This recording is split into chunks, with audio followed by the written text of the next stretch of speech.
శాసనసభ ఎన్నికల్లో త్రిముఖ పోరు జరుగుతున్న పంజాబ్లో ఇప్పుడు ఎక్కడికి వెళ్లినా రైతు ఆత్మహత్యలపైనే చర్చ వినిపిస్తోంది.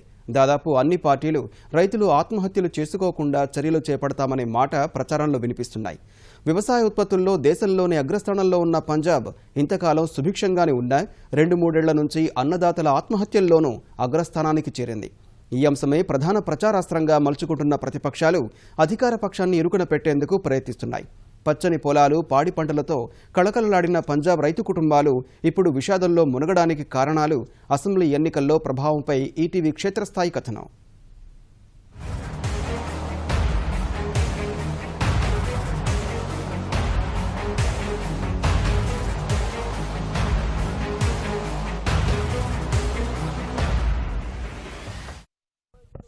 ఒకప్పుడు భారతదేశపు ఆహార పాత్రగా పేరు పొందిన పంజాబ్ ఇప్పుడు రైతుల ఆత్మహత్యలతో వార్తల్లో నిలుస్తోంది. 2.5 దశాబ్దాల కాలంలో దాదాపు 15,000 మంది రైతులు ప్రాణాలు బలి తీసుకున్నారు.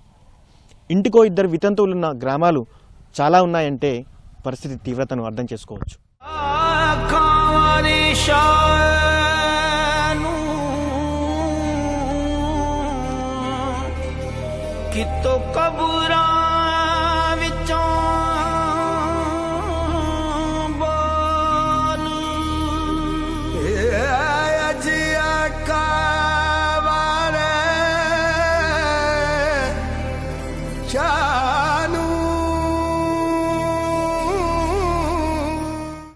వచ్చే నెలలో జరిగే పంజాబ్ శాసనసభ ఎన్నికల్లో రైతు ఆత్మహత్యలే ప్రతిపక్షాలకు ప్రధాన ప్రచారాస్త్రం కానున్నాయి.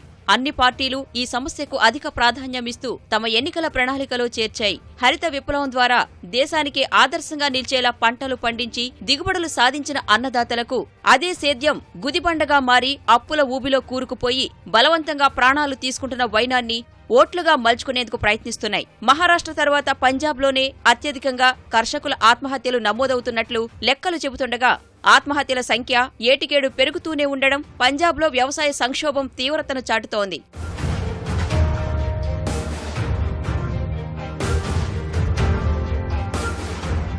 2000 సంవత్సరం నుంచి 2010 వరకు దాదాపు 7,000 మంది అన్నదాతలు ఆత్మహత్య చేసుకున్నారు. గత 6 ఏళ్లలో అంతకంటే ఎక్కువగానే ఆత్మహత్యలు చేసుకున్నట్లు పంజాబ్ వ్యవసాయ విశ్వవిద్యాలయం అధ్యాపకుల అధ్యయనంలో తేలింది. ఒక్క 2015 ఏడాదిలోనే 449 మంది రైతులు ప్రాణాలు తీసుకున్నారంటే పంజాబ్లో అన్నదాత పరిస్థితి ఏ స్థాయికి దిగజారిందో చెబుతోంది. ఇప్పటి వరకు ఆత్మహత్యలు చేసుకున్న రైతుల్లో 79% మంది 5 ఎకరాల కంటే తక్కువ పొలం ఉన్నవారు, రుణభారం మోయలేక ఆత్మహత్య చేసుకున్నవారే. సంగ్రూర్ జిల్లాలో ఆత్మహత్యలు ఎక్కువగా జరుగుతున్నాయి. ఇక్కడి గ్రామాల్లో ఒక్కో కుటుంబంలో 2-3 రైతులు ఆత్మహత్య చేసుకున్నారంటే పరిస్థితి తీవ్రత అర్థమవుతోంది. లక్షల్లో అప్పులు చేసినా ఆరుగాలం కష్టించి పండించిన పంటలు చేతికి రాక అదే పొలాల్లో పురుగుల మందు తాగి చనిపోతున్నారు.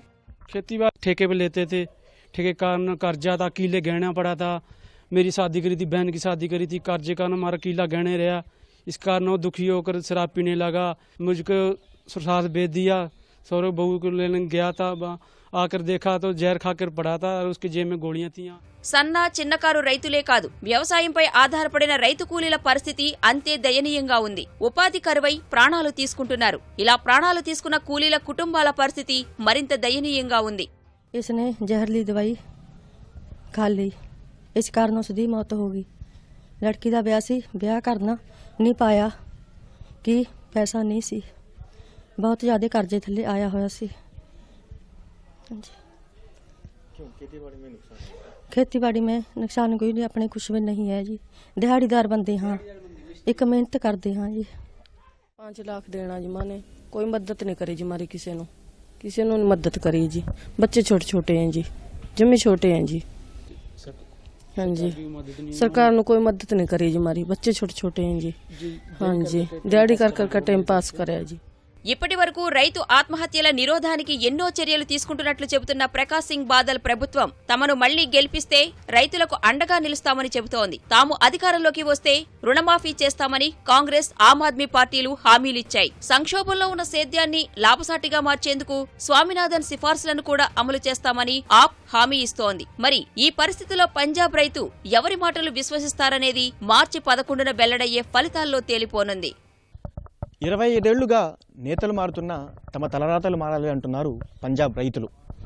రైతుల సమస్యలే ప్రధాన అంశాలుగా వెళ్తున్న వేళ ఏ పార్టీ అధికారంలోకి వచ్చినా రైతు హత్యలు మాత్రం ఆపాలంటున్నారు బుడియా గ్రామం, సంగ్రూర్ జిల్లా, పంజాబ్ నుంచి కెమెరామెన్ గౌరవ్ భరద్వాజ్తో కిరణ్.